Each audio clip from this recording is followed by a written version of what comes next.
BRS తరపున గెలిచిన ముగ్గురు ఎమ్మెల్యేలు కాంగ్రెస్లో చేరినందున వారిపై అనర్హత వేటు వేయాలని దాఖలైన పిటిషన్పై హైకోర్టులో వాడివేడి వాదనలు జరిగాయి. సీనియర్ న్యాయవాదులు సుదీర్ఘంగా వాదనలు వినిపించారు. కాగా తీర్పును హైకోర్టు రిజర్వ్ చేసింది. తీర్పు ఎవరికి అనుకూలంగా ఎవరికి వ్యతిరేకంగా రాబోతుందనే అంశంపై ఉత్కంఠ నెలకొంది. బీఆర్ఎస్ నుంచి గెలిచిన కొందరు ఎమ్మెల్యేలు ఇటీవల కాంగ్రెస్ లో చేరారు. వారిపై అనర్హత వేటు వేయాలని దాఖలైన పిటిషన్పై హైకోర్టులో వాదనలు జరిగాయి. పార్టీ ఫిరాయించినందుకు డిస్క్వాలిఫై వేటు వేసేందుకు స్పీకర్ కు డెడ్ లైన్ విధించాలని బీఆర్ఎస్ తరపున హాజరైన న్యాయవాది గండ్ర మోహన్ రావు కోర్టు దృష్టికి తీసుకొచ్చారు. 3 నెలలలోపు ఎమ్మెల్యేల అనర్హతపై నిర్ణయం తీసుకునేలా స్పీకర్ కు ఆదేశాలు ఇవ్వాలని కోరారు. గతంలో మణిపూర్, హిమాచల్ ప్రదేశ్ వంటి రాష్ట్రాల్లో ఇలాంటి ఫిరాయింపులు జరిగినప్పుడు అక్కడి కోర్టులు వెలువరించిన తీర్పులను ఈ సందర్భంగా ప్రస్తావించారు. స్పీకర్ కు మణిపూర్ హైకోర్టు స్పష్టమైన ఆదేశాలిచ్చిందని ఆ కాపీని కోర్టుకు అందజేశారు.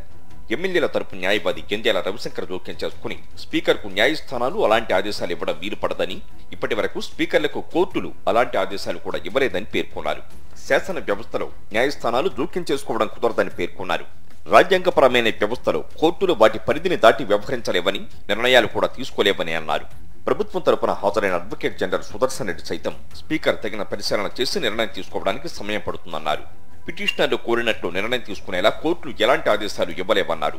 స్పీకర్ తీసుకున్న నిర్ణయాన్ని కోర్టులు సమీక్షించవచ్చునన్నారు. బీఆర్ఎస్ తరపున గెలిచిన ఎమ్మెల్యేలు దానం నాగేందర్, కడియం శ్రీహరి, తెల్లం వెంకట్రావు తదితరులు కాంగ్రెస్ లో చేరడంతో కేపీ వివేకానంద గౌడ్, పాడి కౌశిక్ రెడ్డి తదితరులు పిటిషన్ వేశారు. వీరితో పాటు బీజేపీ ఎమ్మెల్యే మహేశ్వర్ రెడ్డి దాఖలు చేసిన పిటిషన్లను జస్టిస్ విజయసేన్ రెడ్డి బెంచ్ విచారించింది.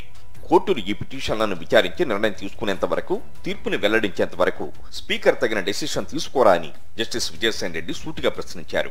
దానికి కొనసాగింపుగా మంగళవారం జరిగిన విచారణ సందర్భంగా సమాంతర వ్యవస్థపై న్యాయస్థానాలు ఆదేశాలు ఇవ్వలేవని, జోక్యం చేసుకోలేవని ఎమ్మెల్యేల తరపున, ప్రభుత్వం తరపున హాజరైన న్యాయవాదులు వాదించారు. ఇరుపక్షాల సుదీర్ఘ వాదనలు విన్న న్యాయస్థానం తదుపరి తీర్పును రిజర్వ్ చేసింది. దీంతో ఎప్పుడు తీర్పు రాబోతుంది, ఎవరికి అనుకూలంగా ఉండబోతుందనే అంశం ఉత్కంఠగా మారింది.